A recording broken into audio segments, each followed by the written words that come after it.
who is an NBA player that you grew up respecting, but also just hating? It's got to be Chris Paul. And that's crazy because I, I loved Chris Paul growing up.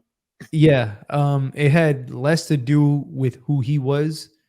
No, it had something to do with who he was, but it was mostly because Steve Nash was my favorite player ever, and it was just sparked up the discourse between Yeah, Nash and the Chris Paul, who ran the better offense, who was so that's why I just couldn't appreciate his game until I was like, you know what, I don't care. Like when Steve Nash retired, I was able to enjoy Chris Paul hmm, as a player for a little bit, and then even then, I just didn't like some of the foul baiting stuff that he was doing. But I give him credit because he's super intelligent player, so he's able to get away, or was able to do certain. He basically he's the ultimate winner. I know he hasn't yeah, won, but he does whatever it takes to win. Uh, I'm glad I grew out of that phase though, because definitely early on, me as a basketball fan, I did not like Chris Paul. I don't know. Not my favorite player to watch, not my favorite player to root for. Um, Only reason I really even liked some of those teams was Peja was one of my favorite players yeah. in the league at the time. So when he was with they were the Charlotte Hornets at the time. At that Sorry, time, it was New the Orleans New Hornets. Orleans, the New Yeah, Orleans Hornets. Yeah, the New Orleans Hornets. Yeah, when he was in New Orleans with the Hornets at the time, yeah, I was just not the biggest fan of him. Even during his Clippers stint, wasn't really a big fan of him. I can say I started coming around to Chris Paul realistically towards the end of his Clippers days and OKC. That is the turning point, in my opinion, of him as a player. Is I can hate this man because he had some talent on just about every single one of those teams he hmm, got to. At some point, he had some significant talent, but that was the first time in his career where for better or for worse, it was kind of just him out there in terms of like known bodies or known commodities in the league at the time. He was clear cut. It was him. So I was like, you know what? I don't. We'll see. And he changed my mind about him. He was sensational that year. Um, really helped Shea's development, just in general. Helped be a bridge yeah. to from one era to the next era, and just super underappreciated in that aspect. But definitely some guy took me a couple years to get to get some kind of liking behind him. Even to this day, I'm not that big a fan, but it is what it is. Yeah, Chris Paul don't get the credit he deserved for OKC never falling off because that was the year they were supposed to. They were That supposed was to the be year, horrible. and he also got left out there for dead, and it just didn't work out that way. They ended up in a play-in. No, play-in. I don't think the play-in was. No, there was a play-in. I think because the bubble, right? Yes, I think they made the playoffs that year. Yeah, they made the playoffs. I think the play-in they brought in the next year, Yeah, but yeah, he don't get enough credit because that team was supposed to really rebuild, and him going down there and because Shea wasn't Shea yet either, him going down there and like refusing to lose really kept life in OKC. And it's crazy that's your player because Chris Paul was literally one of my favorite players growing up. it was because my best one of my best friends at the time, or he was the biggest Chris Paul fan, and he Yeah, would just clown Steve Nash for whatever reason, just because he had the MVPs and CP didn't. yeah. So it was just like it wasn't as much me forcing, like me not liking the player at times. It was Yeah. just me wanting him to be wrong. You know Oh, what I'm saying? But it did grow to me like, oh no, he's a little overrated or whatever. But I've came full circle. yeah. I enjoyed Chris Paul in LA, but I was a real big fan of Hornets Chris Paul. Because I saw like I don't a lot of people don't remember how fun Chris Paul was his rookie year No. and beyond that. And also I was a real big fan of Tyson Chandler before he got to New Orleans. And so seeing that dynamic and seeing Tyson Chandler finally really break out was a lot of fun for me. But my player who I grew up respecting but not liking at all, and I'm gonna have to explain it. But it was 100%. It was Kobe Bryant. Respected his game, and actually, I was a big fan of him until the Heat traded for Shaq, and that rivalry started. And then D Wade started to become one of the best shooting guards in the league, and I'm a D Wade fan. I grew up idolizing D Wade, so it got to a point to me where Kobe was just kind of in the way. Yep. Like we made that a debate when it probably really shouldn't have been, to be honest. Talking about D Wade's efficiency versus Kobe's and all that stuff. And so I spent a lot of Kobe's career rooting against him. I mean, and that kind of is a sign of respect in itself, because you don't take the time to do all that for a player you think is bad. Exactly. 100%. But once Kobe retired was when I realized I actually had been a fan the whole time. Not when he passed away, but when he retired, and I didn't have to think about the competitive stuff anymore and like putting him against D Wade or whatever it is. Then I really got to go back and realize a lot of my arguments against him actually didn't make a whole lot of sense. Like talking about his shot selection, but like I go back and I watch these games now, and it's like he was making those. Yeah. Like those turnaround fadeaways over three people, like they were going in. How mad can I really be at that? Like, yeah. No, yeah, for sure. And it's funny that both of the players that we pick is because of an idolization of another player and people pinning them against our, idolized players. So within, like you said, within itself, it's just a sign of respect. Absolutely. And it's just like, I'm glad I grew out of that phase. And you said you also did. Yeah, because sure. there's a lot of great players in the league. And I understand there's still rivalries. People, for whatever reason, still consider the Knicks the Heat's rival. I don't think they necessarily have been since the 90s, but I'm able to show respect to Jaylen Brown. Not Jaylen Brown. Well, Jaylen Brown also, because the Knicks, the Celtics are also the Heat's rival. But I can show a lot of respect to Jalen Brunson because he's a great player, and I don't really care about the rivalry that much. Jaylen Brown, same thing. People make the left hand jokes, but he's a good player. Jason Tatum, I don't know how I'd be somebody who can grow up with Tracy McGrady as one of my favorite players, and then look at Jason Tatum and be like, nah, he's not that good.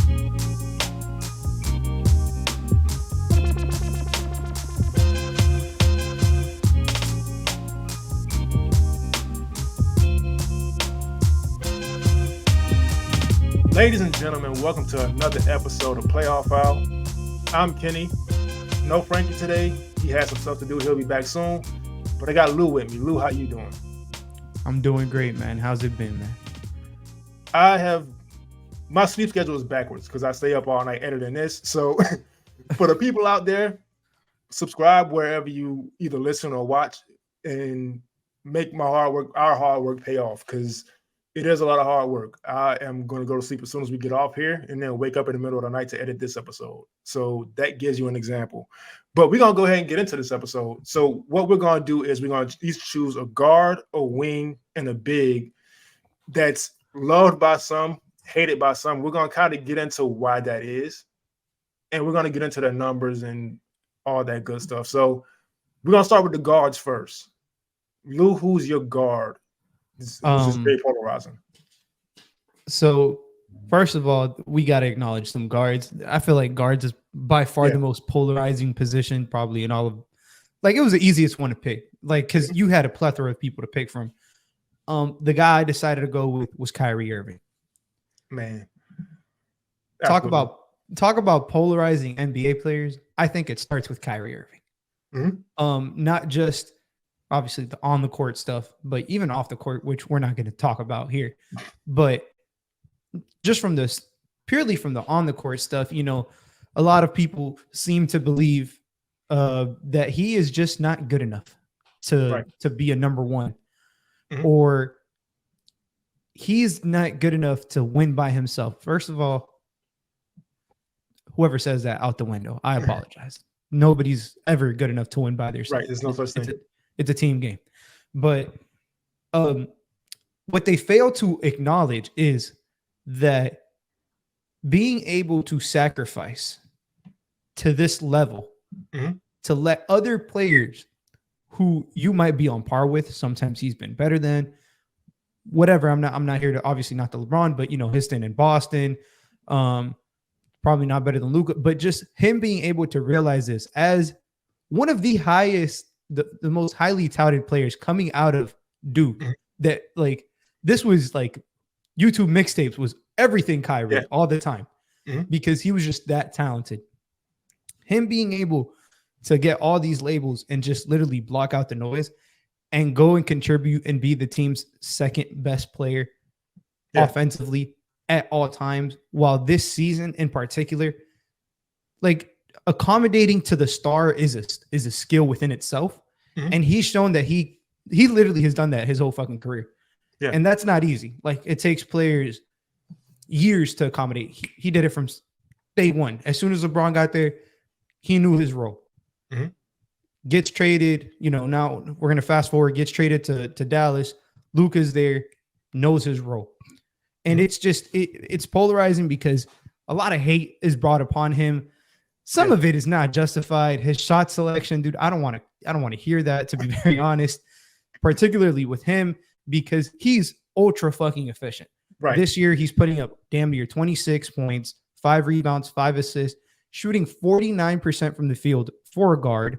6'3" guard. That you're probably being generous with the 6'3", but 6'3" guard.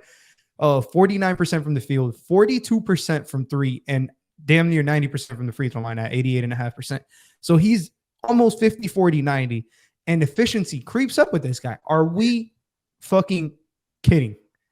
Like, let's keep it honest, man. Like, he's one of the most skilled players that has literally ever graced a basketball court. Yeah. But we have to nitpick something. We have to hate on something for his greatness to be, my opinion, to not be respected or valued, I guess. Like, we take Kyrie Irving for granted is why I think he's so polarizing. Some people would just bang the table for, like, he's not this good, he's not whatever, but he's been sensational this year and has accommodated his game in several ways, like I said, to his star, but particularly this season has the highest percent of his shots are assisted this year. Yeah. So completely changing his role from, I don't know if you remember, Kenny, but when he went to Brooklyn, the first time when he was by himself, before that 20 game stretch, was hooping. That 20 game stretch when Kyrie was Kyrie before he got hurt, that was menace level activity every day on the court. He was how I liked it. He was on one every time down the court. You knew it was him. Try to stop him, and you still couldn't. And this year, it's like I feel like he's recognized, this is the way that they're going to win. The team has been very good when he's been on the court. It's a 9-point difference when he's on versus when he's off the court. That's how much he means to this team. Filled his role in perfectly next to Luka. He's been the perfect Robin to the Batman several times in his career, and that gets underappreciated. That's definitely my first pick for polarizing guards. And you know what? I think aside from the off-court stuff, like I said, we're not really, like you said, we're not really going to touch on that. But the on-court stuff, I feel like it's just, he's one of those unfortunate casualties of the LeBron/GOAT, quote-unquote, conversation, where there's people who just have to discredit everybody LeBron ever played with to make LeBron that much whatever. Better. LeBron's great enough. He doesn't need all that. But people feel the need to do it. And so, but I do want to also expound on your point about Kyrie accepting his role, because obviously in Cleveland as a young player, you're not going to win. You're not going to carry that kind of team that young. LeBron comes back. He takes there were two Batmans. There were two Batmans. I don't want to discredit Kyrie in any way. There were two Batmans. But he also understood this is LeBron James. LeBron's going to run this offense a whole bunch, and that's the best thing for the team. He ends up getting traded to Boston, and he takes on he wasn't even that old yet, but he took on the veteran role, taking the young guys under his wing. And there were stories and stuff about the locker room not liking him, whatever it is, but all those players speak on Kyrie highly. So I feel like that's one of those things where, like, the media perception and his teammates' perceptions are polar opposites. I feel like Kyrie gets himself into a lot of stuff, but there's also a lot of media narratives that get made up about him. And I feel like whatever happened in Boston is one of those things. Then he goes to Brooklyn, and he's with KD. Like you said, he's going crazy at first. KD comes back.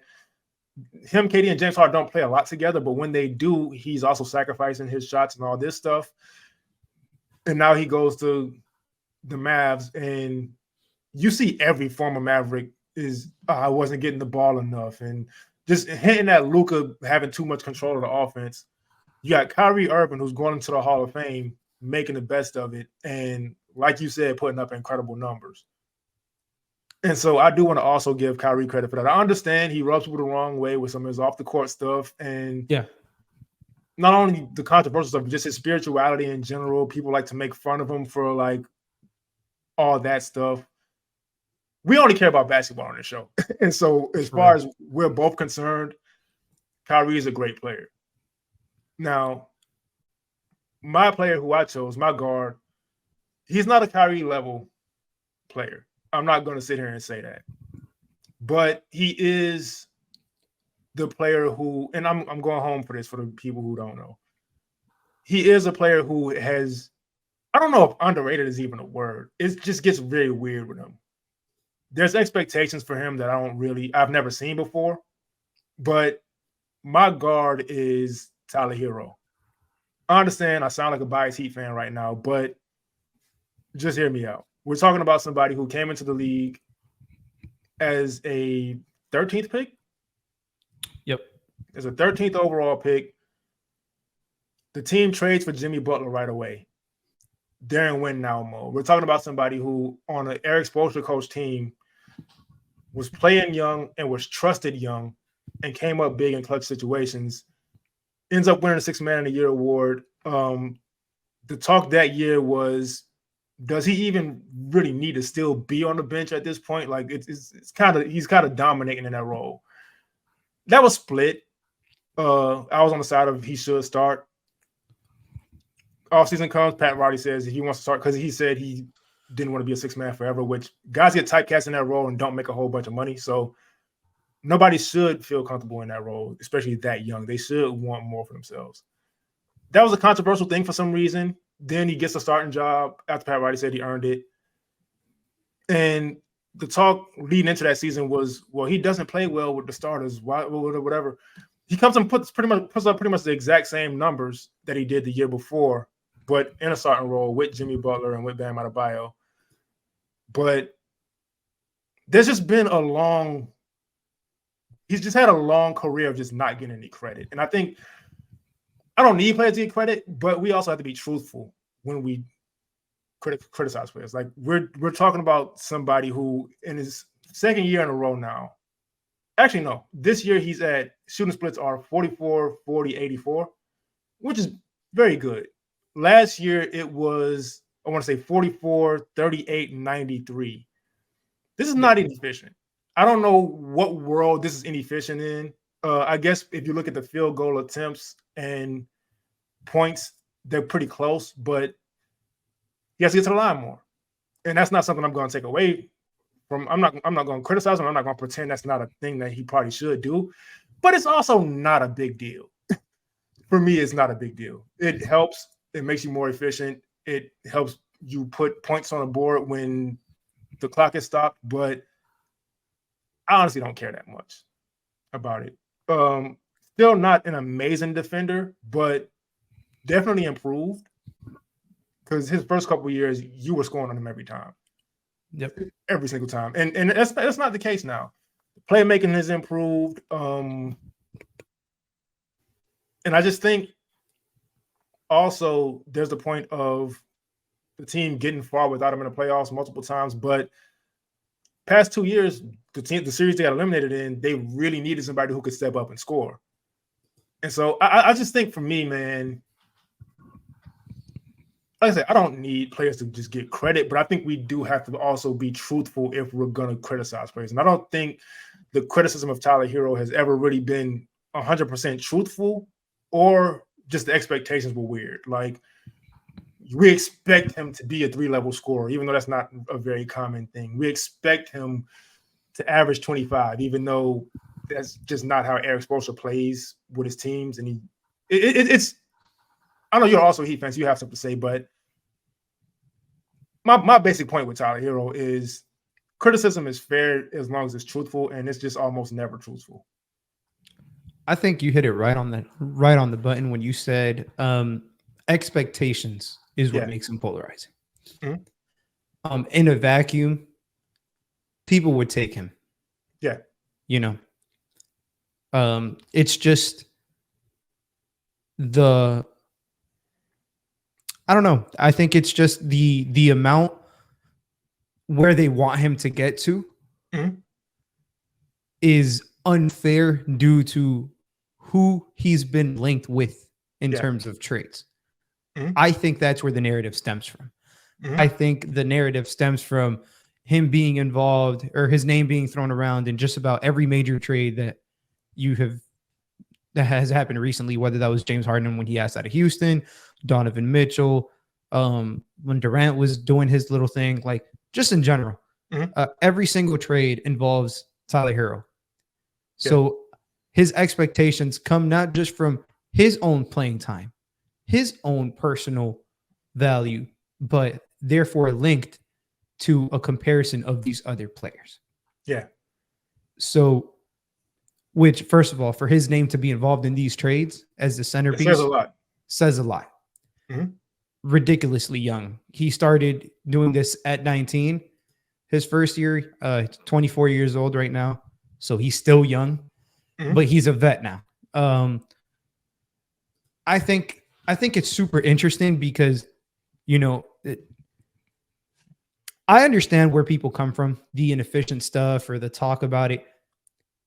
I don't particularly agree with everything they say. I don't disagree with everything they say. I just think it's everybody wants to make it an extreme and they want to be right. Most times in life, it doesn't go to those extremes. It's somewhere in the middle. It's a compromise. Like it's literally, it's how life works. This is exactly what it is. And sometimes it just gets overblown in one or the other direction. And I try to stay away from it, which is why he's polarizing. Like, come on, like this is the definition of polarizing, is on two opposite ends of the spectrum. And, I think he fits this perfectly. I do think that some of his tendencies have been not the best sometimes, but I do think that he has improved, particularly as of late, if we want to get real into it, after the Heat's like 7-8 game losing streak, the longest ever under Eric Spoelstra. They held a team meeting. Different Tyler Herro. A lot of credit for that. For somebody who's 24, still young. I know he's a vet, but he's still like 24 is still young. Like 15 years ago, 24-year-olds were the sophomore year in the league. Like realistically, very few, as young as him, but just completely being able to change his game. And some of the frustration with him not getting to the line is warranted. I do think that is warranted because I would like for him. I think he would like to get to the line more. Like, let's keep it 100. Like, it's not like he's not trying to get to the free throw line. It's just probably not his style of game. But all of that, like his weaknesses take away from what his strengths are. And his strengths are tough shot making when needed. And say what you want to say, man. He's one of the best catch and shoot shooters in the league. I don't have the stats with me. Eye test tells me if he's catching and shooting, feeder set, probably not missing. Truth be told, not to cut you off, but feet not set. That fading all the way into the corner. And to that point, when he came into the league, that was not in his arsenal whatsoever. He would airball those shots or bad misses. So he's definitely improved. I don't think he's all the way there as a movement shooter, but he's improved his game. I think his playmaking has came a long way. It's just how often can he tap into that? But a very good rebounder for his position, for his size, just in general, helps a ton on the defensive glass. His effort's been there defensively. To be honest, just about every year. It's just, physical limitations. Sometimes he's asked to guard certain people where probably not ideal. And it's the NBA, man. There's some good, there's some talent in this league. So it's not easy, but definitely super polarizing. I'm glad you brought him up because obviously it hits home. And I think to expound on your point about expectations, it's also with the Heat having championship expectations. Absolutely. But there's also just like, we probably shouldn't keep ignoring his contributions to how good the team is as far as being contenders. They especially last season, they do not come closer to playing without Tyler Herro.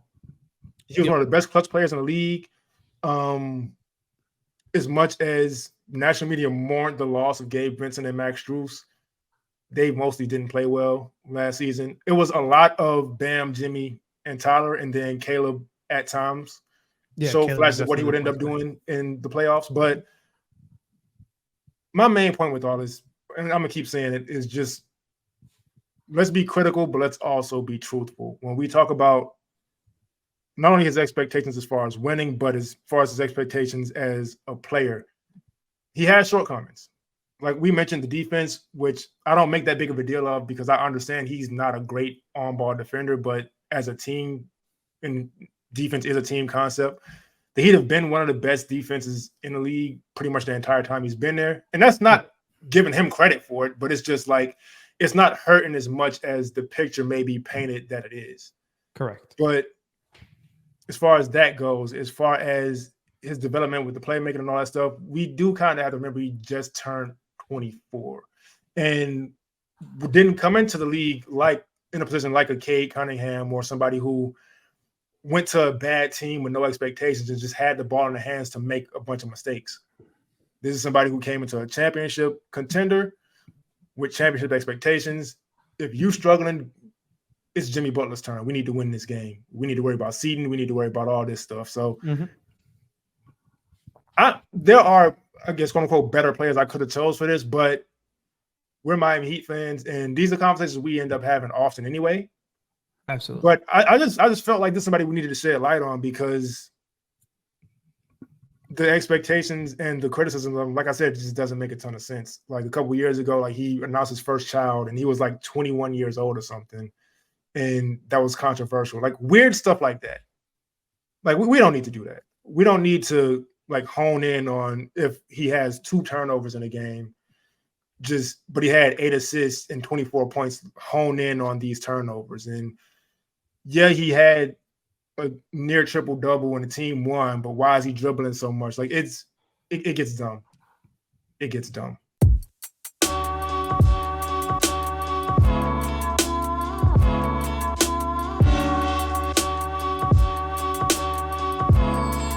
Who is the wing you feel like deserves more? Well, is polarizing.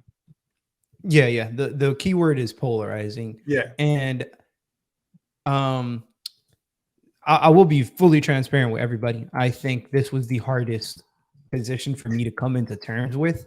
Yeah. It took me a lot longer coming up with a wing than it did coming up with a guard or a big. But I ultimately settled on the guy who makes the most money starting next year. The biggest contract in the NBA. How can that not be polarizing? Like he's number 1 in paid, and he's not the best player in the league. I'm talking about Jaylen Brown. For those of you who don't know. Where do we start with Jaylen Brown? He's been made a meme. Yeah. The left hand jokes.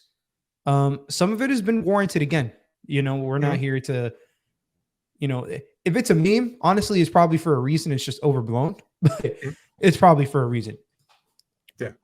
I think what makes him so polarizing is the fact that he has, all right, so he's been in what's been a winning team that hasn't won. I also could have gone with his teammate, if I'm being very honest, which is Jason Tatum.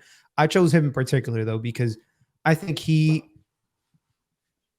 the criticism sometimes with him is he good enough to be the second guy? Is he not good enough to be the second guy? Everybody harps on his weaknesses, which is obvious. It's his left hand, sometimes his creation for others. But I do think this year in particular, he's gotten better, at least with the playmaking for others part. They're playing more of a team concept. Before that really wasn't the case before Mazzulla got there. I got to give Mazzulla credit because he gets fucking flamed, and I think he's a great head coach. So shout out to Mazzulla. But just in general, Jaylen Brown averaging 22, 5.5, 4 assists, 49, 35 splits. His free throw shooting is taking a dip, but, you know, still 22 points on the best team in the league, being their second option offensively. 2A, 2B with Porzingis. Last year put up 27 a game. Like, we know what he's been. And for him to be, again, it's crazy that we're talking about these players and he's been in the league for, it's felt like 8 seasons now. Maybe it could be more, I believe. Yeah, about 8 seasons. and he's still 27 years old. Yeah. But his expectations sometimes are so above and beyond everybody else just because of the caliber of team he's on and the fact that he has not won a championship. Some of it, and again, people like to point fingers and whatever it may be, but he didn't particularly struggle when they made it to the finals. So he struggled last year. We can get into that if you want, but it was a lot of just not making shots. But just in general, I think he's a very polarizing player. I do think some of this stuff is warranted, as tends to be the case, but I do think he's underappreciated in how good he is. And now the criticism before was always strong. And 2-3 years ago, people were having conversations if they should go Jason Tatum or if they should go Jaylen Brown. So that's how much the spectrum has like that's how much of a polarizing player he is. Like 2 years ago, everybody was, damn, is it him or is it Tatum? Like, who's the guy? Some people were saying Jaylen Brown. Yeah. And now it's like, oh, they can't win with him as a second option because he doesn't have a left hand, or his shooting sometimes isn't good enough. His playmaking is not good enough. He doesn't know what to do when he gets doubled. Certain things that it's super interesting to see this narrative on both sides. But now when you bring in the big magnifying glass, which is the biggest contract in the league, in league history, when that gets attached to his name, that magnifying glass just got that much bigger. Yeah. Yeah, go ahead. And so with the contract, I'll never make a big deal about what players get paid anyway. And you also don't. We just care about the basketball part of it. But I do want to point out to anybody who may not have that mentality, he's not going to have the biggest contract in the league for long. For sure. There was, league history. At one point, Mike Conley had the biggest contract in league history.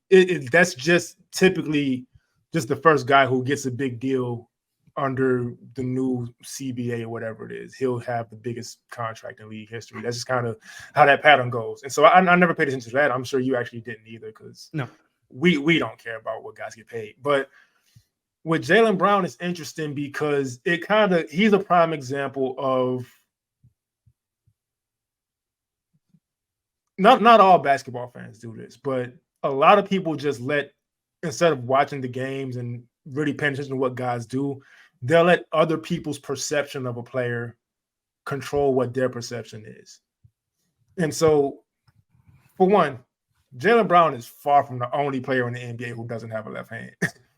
Exactly. There are plenty of players who are on the scouting report make him go left.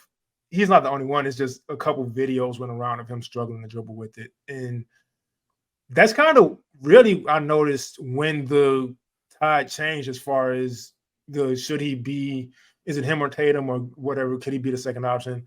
That's kind of when the tide changed. And for me, I don't want to say that and criticize people, but that is kind of a little lazy. Because I do think there are times, there's plenty of games, and we'll be watching. It's like, man, as great as Jason Tatum is, he can't buy a bucket right now. Absolutely. But Jaylen Brown is picking up the slack. And now with this year, I think it's easy to look at Jaylen Brown's numbers and see the points are down and all this and stuff down. But you also would have to notice, well, the Celtics go to Kristaps Porzingis in the first quarter.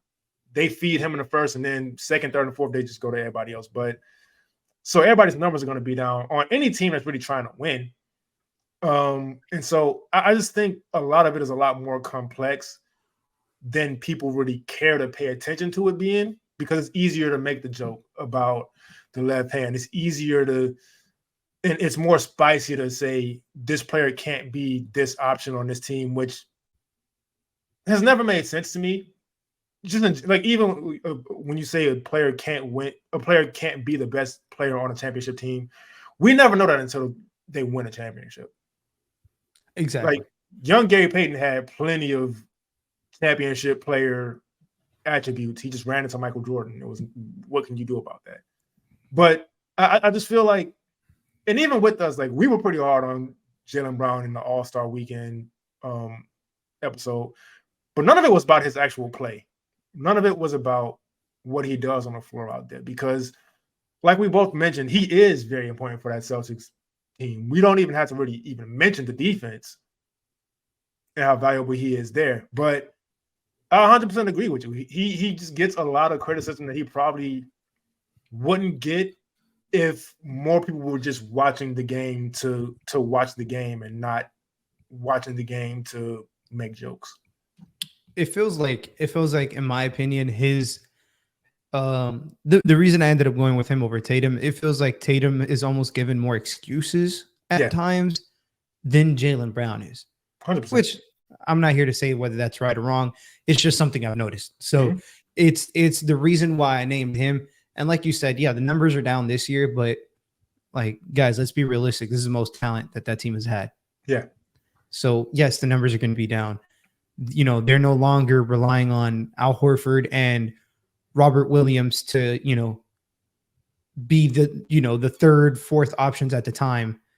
Like now their third, fourth option is Drew Holiday, Derek White as a fifth option. Like, what are we doing here? Like, the team is incredible. Yes, his numbers are going to be down.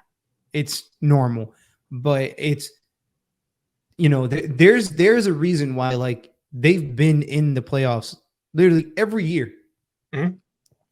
There's a reason that he was given a contract, which at the time, me, myself said, ooh, I don't know if he's worth that money. And I was shut up real quick.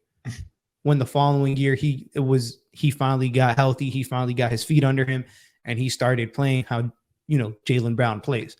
So it's super interesting to see all this, and you know, that's basically why I picked him as a polarizing player. Who did you take though?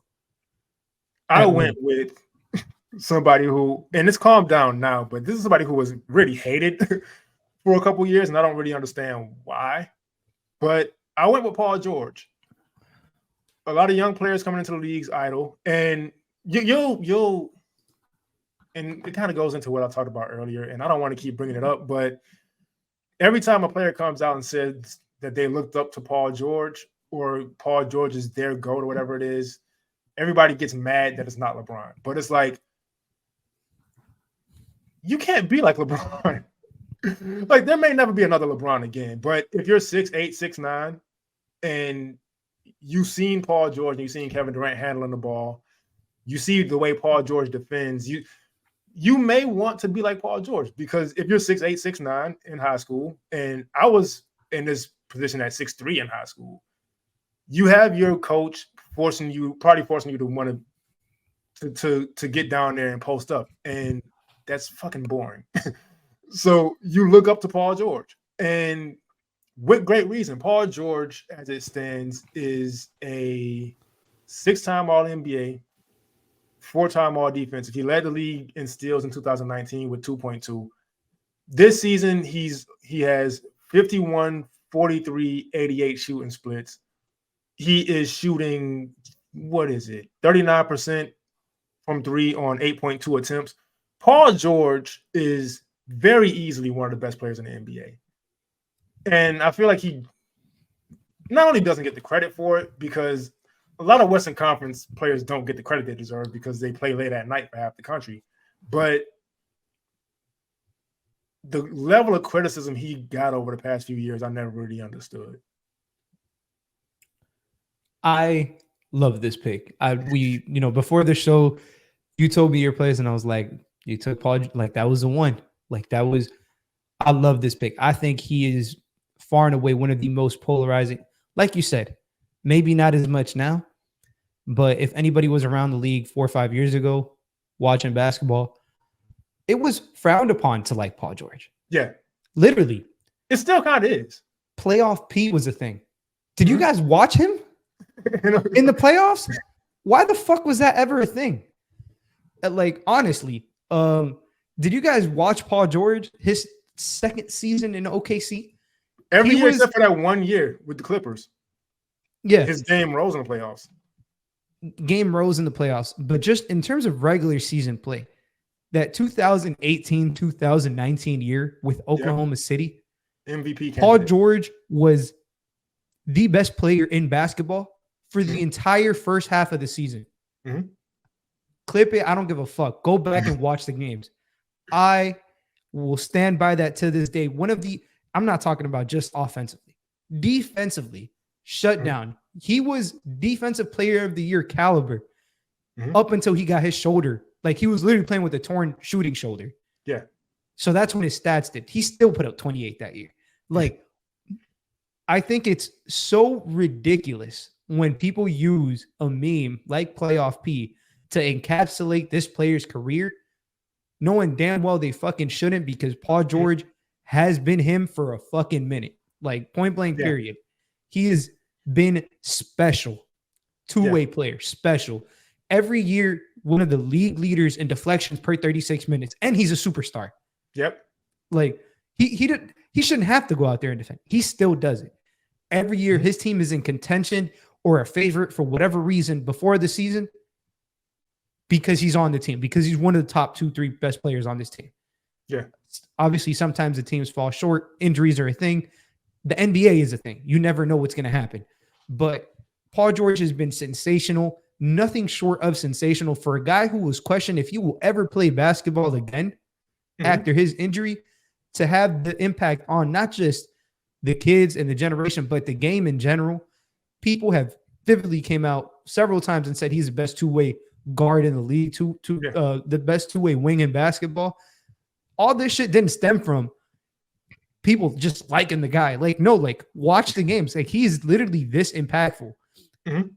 He has kept teams afloat that OKC team had no business being that good at all. I know Russell Westbrook was there. He took the shine away from Russell Westbrook, and this was when Russ was basically almost putting up triple doubles every game. That's how good he was.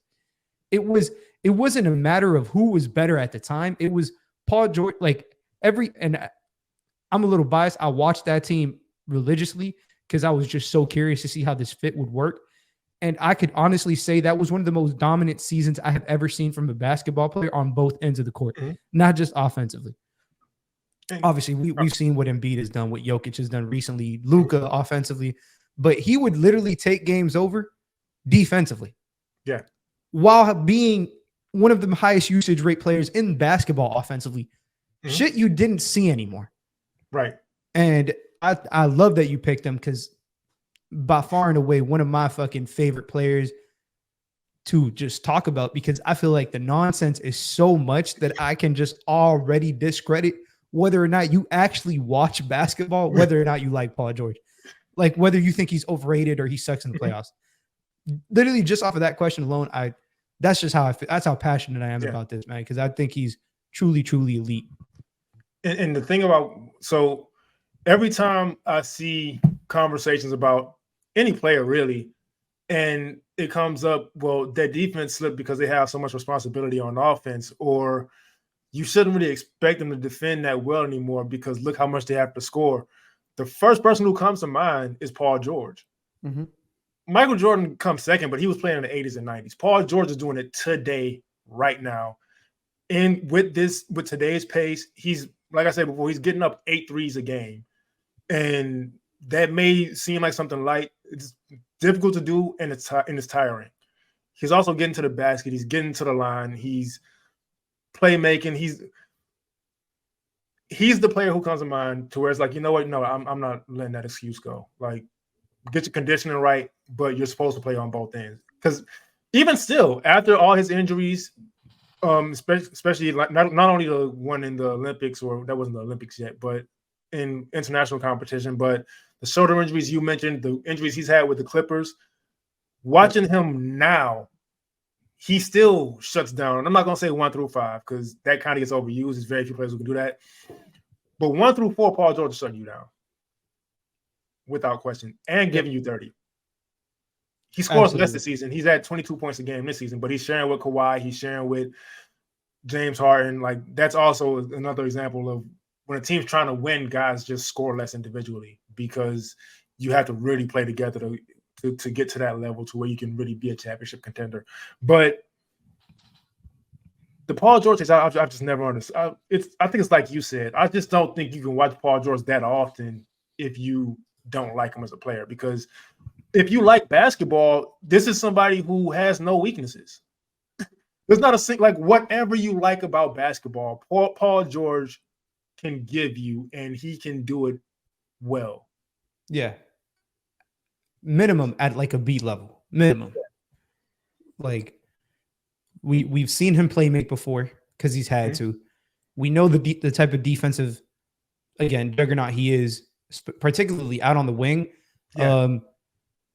His whole career, honestly, he came into the league as a defender. He wasn't really a Right. scorer like that. Like, Mhm.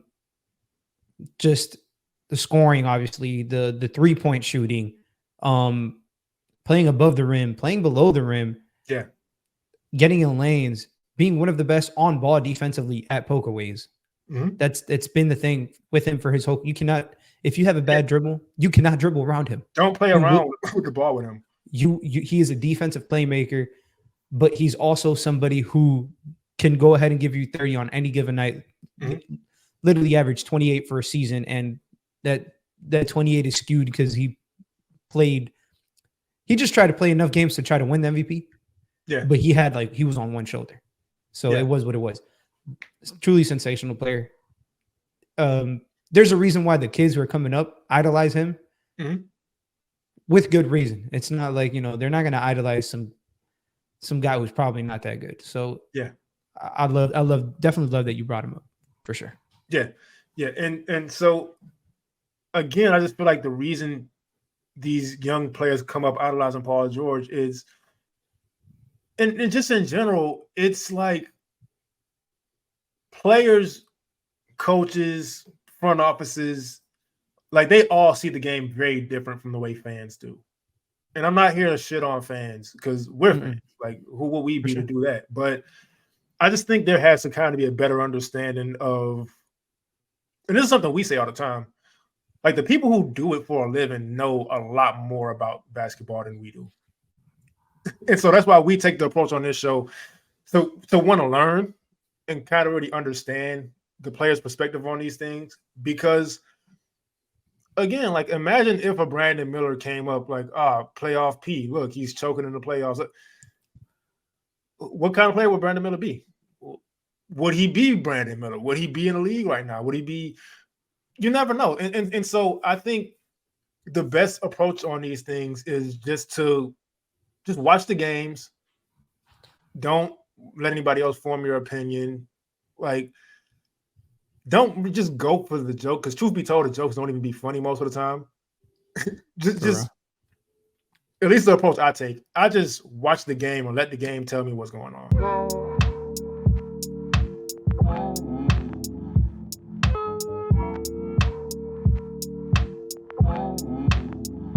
Who's the big that you feel is very polarizing today that you like? I definitely love how you basically just transitioned into just, watch the game and let the game tell you. Don't watch the game with preconceived notions of what you're nitpicking. Mhm. I say all that to say the player I picked for the most polarizing big is Rudy Gobert. Hell yeah.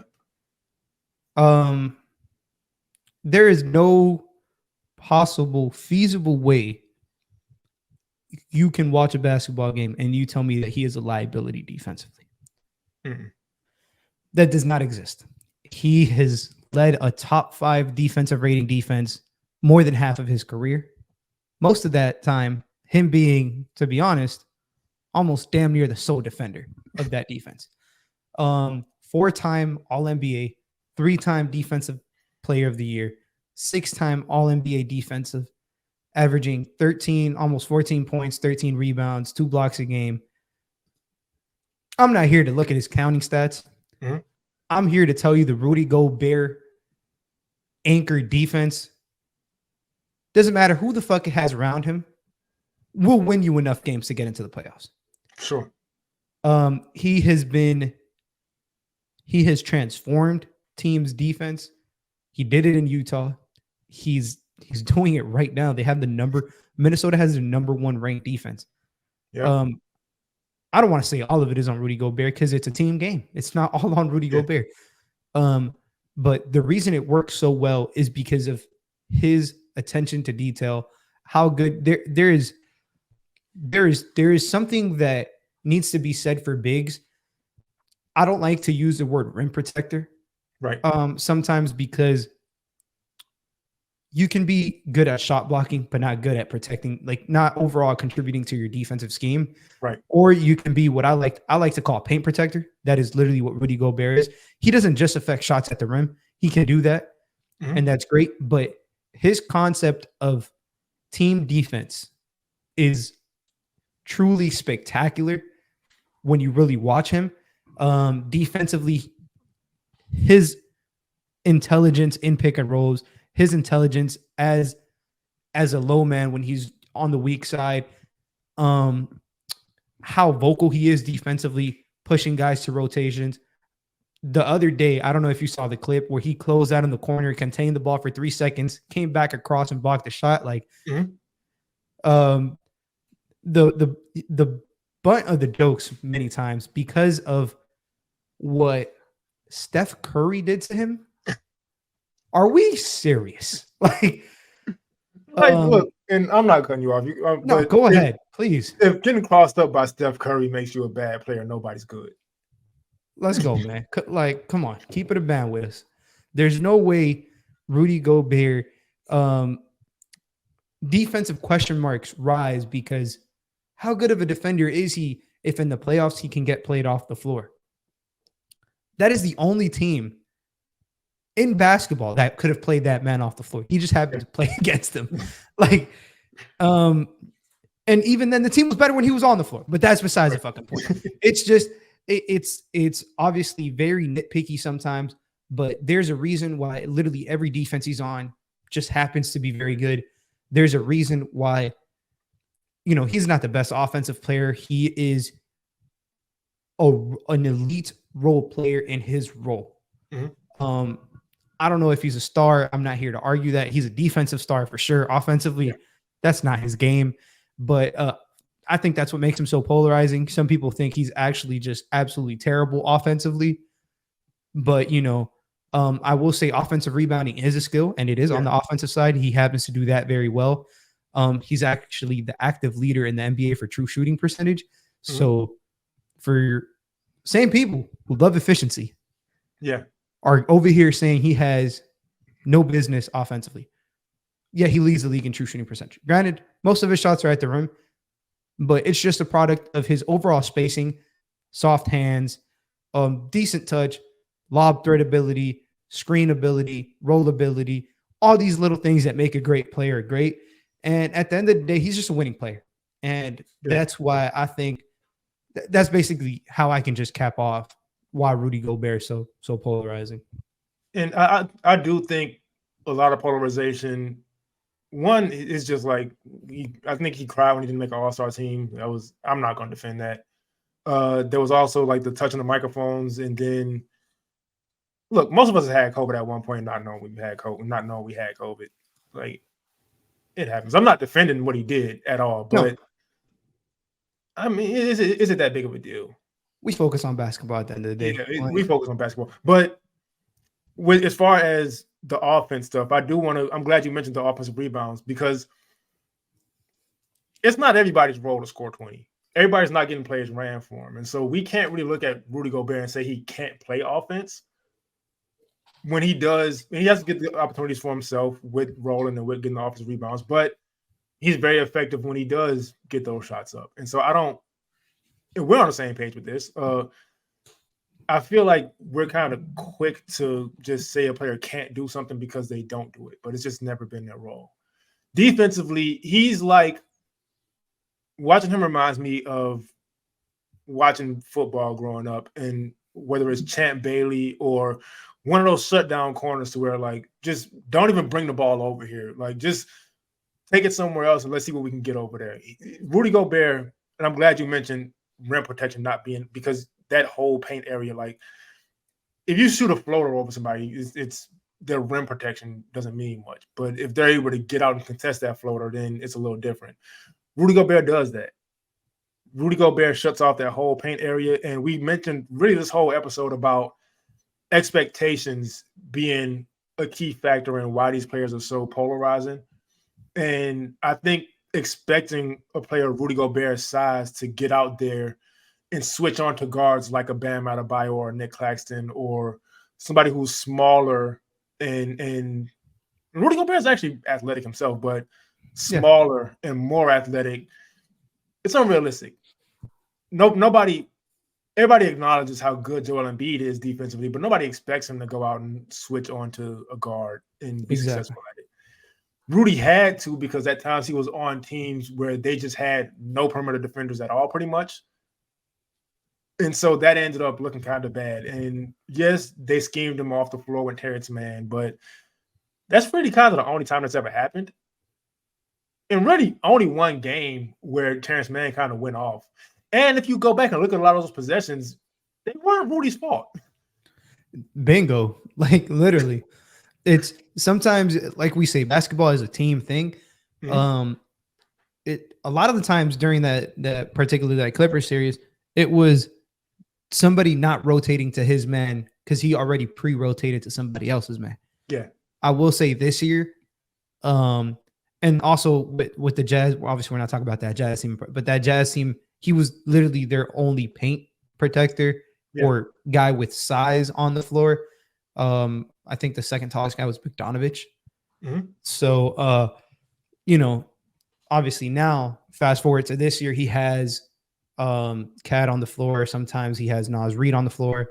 Anthony Edwards, who is a freak of nature athletically. Yeah. Like he has what I'm trying to get at is he has size, so he's more willing to go out there, and it doesn't look as bad because it isn't as bad because he has some kind of weak side rim protection. He's also more willing to go out there because he has confidence on those in the team. But he impacts the game defensively in so many ways. It's ridiculous. Right. So credit to him, man, because he never really gets it. And even with Minnesota being one of the best teams in basketball this year, largely because of him. I watched them against Brooklyn, and he wasn't out there, but their defensive principles still stand. But that is, and we can say very confidently, is a defense built around Rudy Gobert. Yep. And like you mentioned, him having the perimeter defenders to where now Anthony Edwards is a plus defender. He doesn't really get the credit he deserves as a defender, and he could be better, but he is a good defender. They got Jaden McDaniel out there. They got Nickeil Walker-Alexander. They really have the perimeter defenders to where Rudy Gobert can finally shine in his role. And we've seen it, and we see the results out there in Minnesota. And completely coincidentally, we did not do this on purpose. My player, my big, who is polarizing that I feel probably shouldn't really be, is Karl-Anthony Towns. Karl-Anthony Towns gets a bad rap for being quote-unquote soft. And I think that's another thing that just once again comes from people not watching the games, but letting other people's perception control theirs. Karl-Anthony Towns' whole style basically is bully ball. His whole thing, when he Euros, he's trying to hit you in the chest, and like he's trying to dunk on you. He's for his career, and I didn't even know until we started the show. He's averaging 23 and 11 for his career. Yep. This is not just like some standard issue double. 23 and 11 is tough. He calls himself the best shooting big in the league, and he's so polarizing that there was argument about that because of Dirk Nowitzki, which I understand. But I also remember Dirk Nowitzki's career and how often Dirk Nowitzki was criticized for not being a quote-unquote real big. And so when we talk about the center position, Karl-Anthony Towns is absolutely the best shooting big of all time. I don't think that's even a question. 3-point shooting at least. Yep. Defensively, up and down, I think. He's been good defensively lately. I won't deny that. But he offensively, he's somebody who can handle the ball, who can pass. We just talked about the shooting already. He can post you up efficiently. He moves awkwardly, so his athleticism kind of, you have to really pay attention to see his athleticism, but that's there. Super fluid for somebody that big. Yeah. So I guess if you're taking Jimmy Butler's side on their thing, which I don't care enough about to take sides, then maybe you have an issue with Karl-Anthony Towns. But aside from that, I've never really understood it.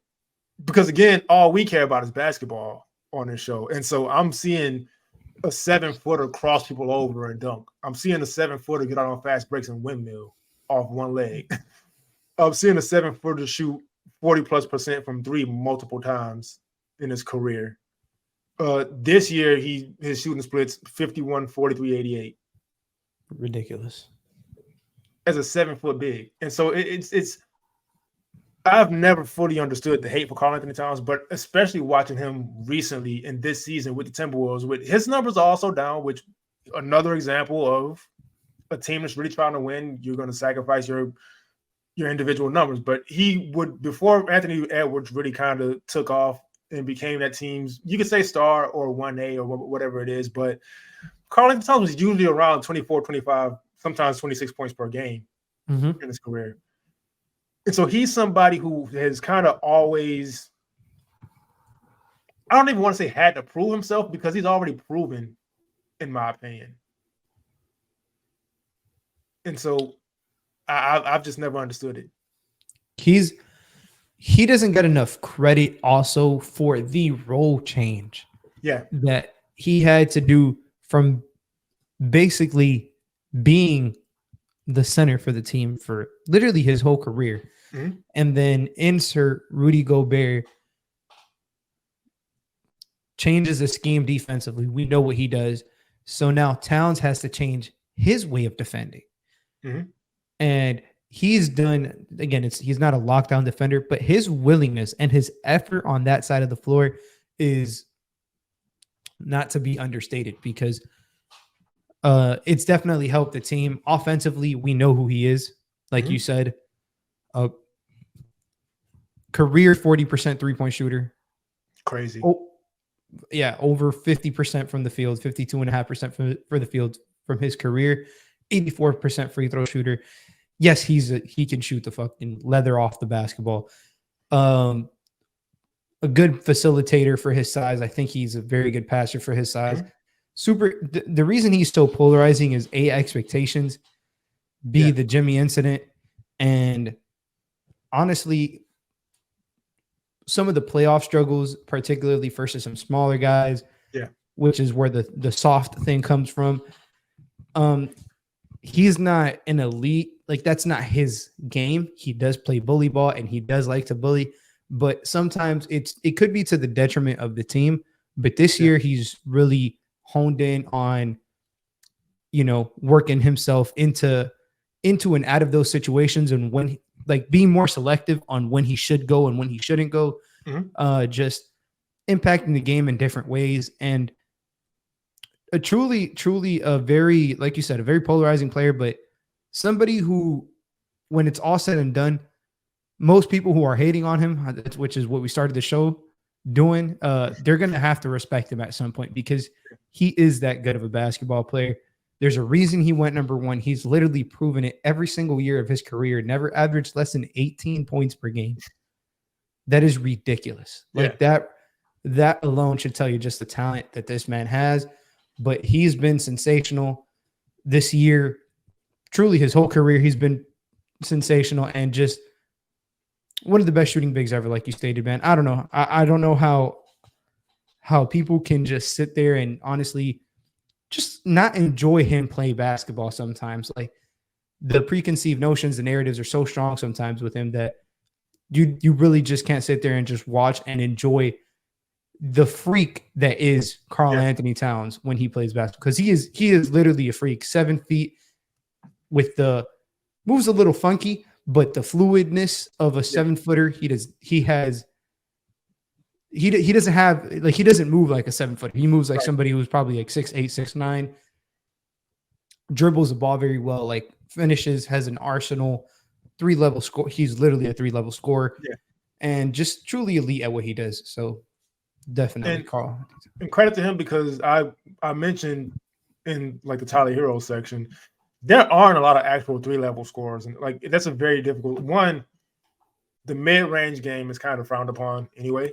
So even if you could be a 3-level scorer, you're probably just not allowed to be. Jeff Teague told a story about he shot a mid-range game, mid-range shot in the game, made it, and his coach was still pissed off. So that's the kind of stuff happens. So credit to Karl-Anthony Towns for being a 3-level scorer, and also with the shooting and the passing, how much that opens up for a Rudy Gobert, who we just talked about. And everybody's favorite young player in Anthony Edwards. That opening up the driving lane for him to do the things we love to see him do. And that Minnesota team, credit to Karl-Anthony Towns, one, because he does get criticism for his playoff struggles, but a lot of those teams kind of had no business in the playoffs anyway. And it's a similar thing with the criticism Tracy McGrady gets, to where, all right, but look at the roster. Like, they're not really even supposed to be there. Like, yeah, they're going to hone in on him and he's going to struggle. Like, he doesn't have much help out there. Thanks for tuning in to another episode of Playoff File. I'm Kenny. Find my social media, Kenny Spence NBA.